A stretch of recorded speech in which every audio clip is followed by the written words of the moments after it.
আসলে যে প্রশ্ন আমরা শুনতে চাচ্ছিলাম সেই প্রশ্ন আমরা এখন শুনবো। ভাইয়া যদি একটু আসলে আমাদের দর্শককে জানাতেন বিষয়টা। কি প্রশ্ন? সাংঘাতিক মানে ওই যে আপনাকে বারবার কমেন্টে বলতেছে যে আমি আলিফকে বিয়ে করতে চাই, এই বিষয়টা আসলে কি? কি তুমি কি হয়রান হচ্ছ? ওই যে লাইভে যে আপনি দেখলাম যে মোবাইলে দেখাচ্ছে। আচ্ছা তুমি আপা না বলে নিয়ে চাপটা যদি শুনতেন। এই ভাই আমি রোজা লাগি আপনার কিছু কথা শুনি না মানে ইফতারি পরে খাবেন। তাই কোন আচ্ছা আপা আপনি ইফতারি পরে খাবেন। আমার এই কয়টা রোজার মধ্যে একটা রোজা ধরে না, এই আপনাদের জন্য সব রোজা ধরে গেল। ধরেছে না আপা? যাক তাহলে তো 12টা হইলো, মানে 6টা ছিল আজকে 12টা হইলো না। আপা কিছু মনে করবেন না, আসলে আমরা লাইভ থেকে চলে যাচ্ছি। আসলে আমরা যেটুকু আসলে দেখাইছিলাম সেটুকু আমরা আর দেখাচ্ছি না। আমরা আজকে লতা বাসায় ইফতার পার্টি দেবো, আর সেটা আপনাদের সাথে শেয়ার করব। সবাই দোয়া করবেন, আর সবাইকে ইফতার দাওয়াত দিচ্ছি। ইফতারের কোনো পার্টি হয় না, না ইফতার আয়োজন, সরি ইফতারের আয়োজন। আসসালামু আলাইকুম, তুমি ভালো আছো?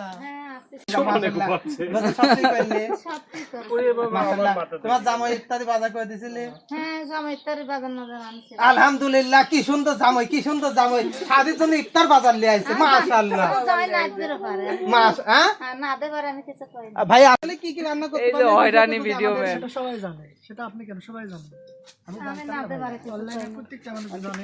দর্শক আজকে একজন হয়রানি সাংবাদিক দেখাবো। এই যে দেখেন ইনি কি পরিমাণ হয়রানি করতেছে, 3-4 জনকে একাই ভিডিও করে পাগল করে দিচ্ছে। আচ্ছা এইখানে শুধু আমি না, এখানে হয়রানি ভুয়া সাংবাদিক,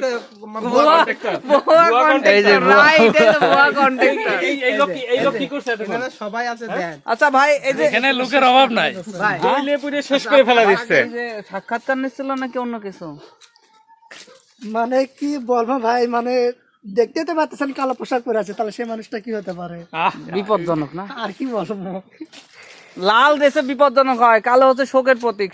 শোক মানাতে আইছে মনে হচ্ছে।